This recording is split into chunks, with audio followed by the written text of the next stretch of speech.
transtornos mentais podem sim manifestar sintomas físicos e na esquizofrenia não é diferente, né?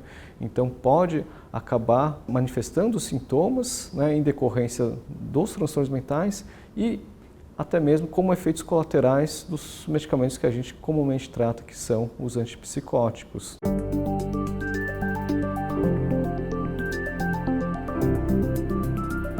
Muitas pessoas acham que a esquizofrenia é a questão do transtorno de múltiplas personalidades, porém isso é mito, né? Então se tratam de duas patologias diferentes, sendo a esquizofrenia e um outro transtorno mental diferente, que também não se relaciona aos transtornos de personalidade, mas se refere aos transtornos dissociativos.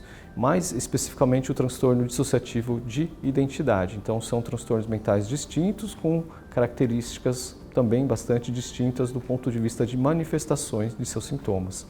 O que pode levar a essa dúvida é que na crise, num surto psicótico, na esquizofrenia, o paciente pode apresentar um quadro que a gente chama de delirante, ou seja, falsos pensamentos, uma falsa realidade e nessa situação, nesse cenário, a pessoa assumir a identidade de uma outra pessoa ou de um outro personagem que não ela própria. Os transtornos mentais, de uma forma geral, né, se restringem somente a um estado mental e acaba tendo essa dicotomização, essa separação com o corpo físico.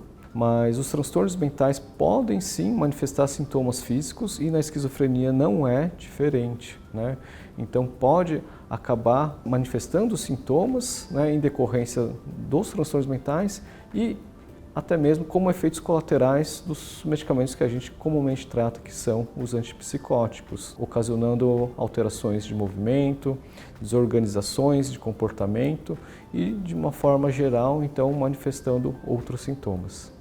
Nos últimos anos, surgiram muitas publicações nas mídias, né, nos jornais, com relação à relação entre cannabis e esquizofrenia.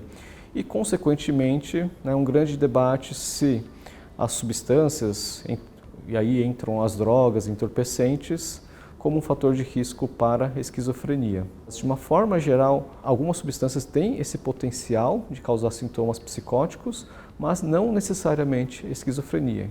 Existe um grande estigma, né, com relação aos transtornos mentais, principalmente aqueles graves, como a esquizofrenia, que naturalmente, num descompasso, né, num adoecimento, podem manifestar comportamentos agressivos e hostis. Isso até pode acontecer, mas isso não pode ser generalizado.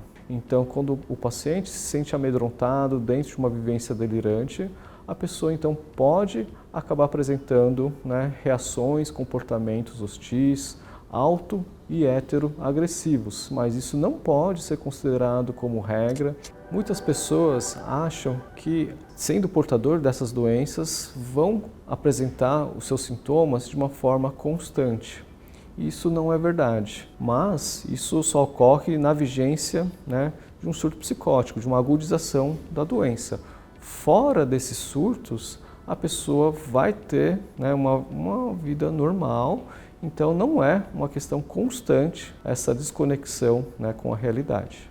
Quando a gente pensa em tratamento com relação à esquizofrenia, assim como outros transtornos mentais, a gente acaba sempre tendo referência com outros transtornos mentais mais comuns, como transtornos de ansiedade e depressão. E que, de uma forma geral, né, a gente tem um entendimento de que pode encaminhar para um processo de remissão e, consequentemente, cura e automaticamente, né, sendo encerrado o tratamento, podendo então ter a interrupção do uso de medicamentos. A esquizofrenia, infelizmente, não tem cura, né? Então é uma doença que a gente não fala em cura, mas sim em controle, sem uma perspectiva de uma remissão completa e contínua sem o uso das medicações adequadas.